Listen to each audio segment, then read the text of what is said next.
नमस्कार, क्राइम संवाद में आपका स्वागत है। मैं हूं चेतना शर्मा आपके साथ।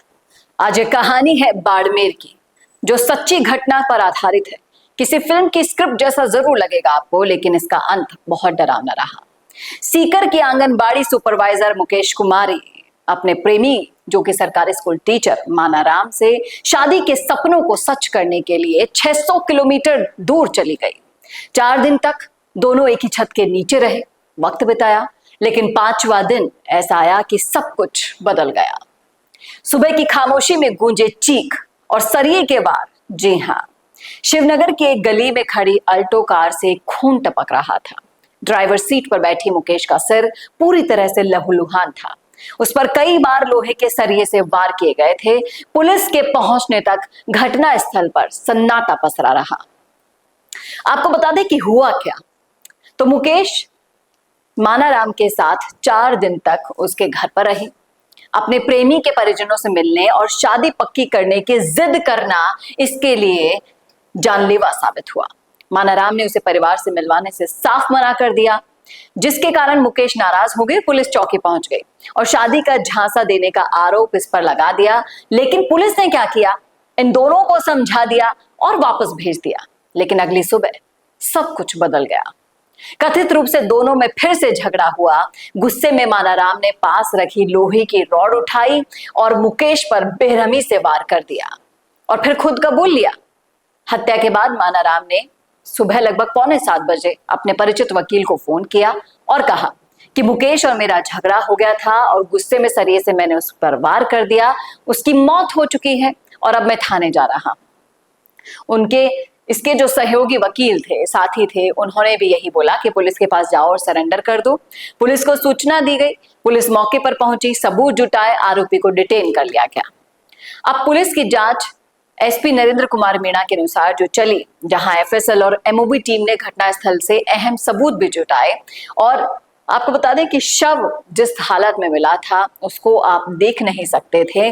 परिजनों को तो रिपोर्ट करवा दी गई थी, पोस्टमार्टम भी करवा दिया, लेकिन यहां कसूर किसका था, यह सबसे बड़ा सवाल खड़ा होता है। इस वारदात ने पूरे जिले को हिलाकर रख दिया। लोगों के बीच सवाल ये गूंज रहा है कि क्या मुकेश की मौत एक गुस्से का नतीजा थी या इसके पीछे कोई गहरी साजिश थी। क्या मुकेश की गलती ये थी कि वो मानाराम से प्यार कर बैठी और इसके प्यार के भरोसे वो इतनी दूर चलकर इसके पास आई थी, या फिर ये मानाराम जो इंसानी रूप में राक्षस था, जिसका रवैया देखकर मुकेश घबरा गई और मुकेश को इस तरीके की वारदात का शिकार होना पड़ा। क्या ये असल में प्रेम था? क्या प्यार की परिभाषा यही होती है? क्या असली प्यार का अंत ऐसा होता है? ऐसे ढेर सारे सवाल खड़े होते हैं। पुलिस भी कहीं ना कहीं दोषी है। पूछे क्यों?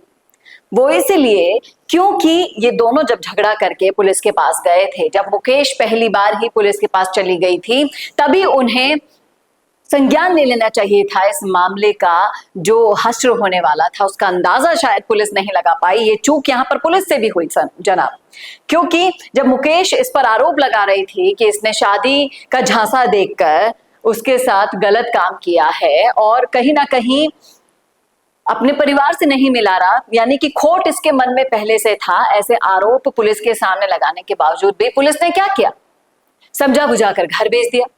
और अगली सुबह मुकेश को अपनी जान से हाथ धोना पड़ा।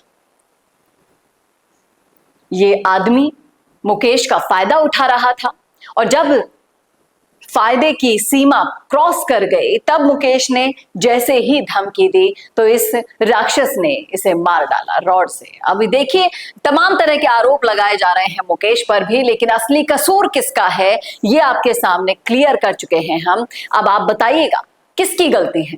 मुकेश की गलती है या पुलिस की गलती है जिसने सही समय पर संज्ञान नहीं लिया? और ये आदमी तो जेल में बैठा बैठा अब सड़ेगा ही, क्योंकि इसने अपराध ही ऐसा किया है जिसके परिवार को भनक नहीं थी कि वो कैसे राक्षस के साथ रह रहे हैं। क्या कहते हैं आप इस मुद्दे पर? सरकारी टीचर होकर भी इसने जो पाप मोल ले लिया है, क्या हश्र होना चाहिए इस इंसान का? बताइएगा जरूर कमेंट करके कमेंट बॉक्स में। और क्राइम संवाद में ऐसी ही सच्ची कहानियां हम आपके सामने लाते रहेंगे। तब तक के लिए देखते रहिए संवाद भारत का, भारत के लिए। नमस्कार।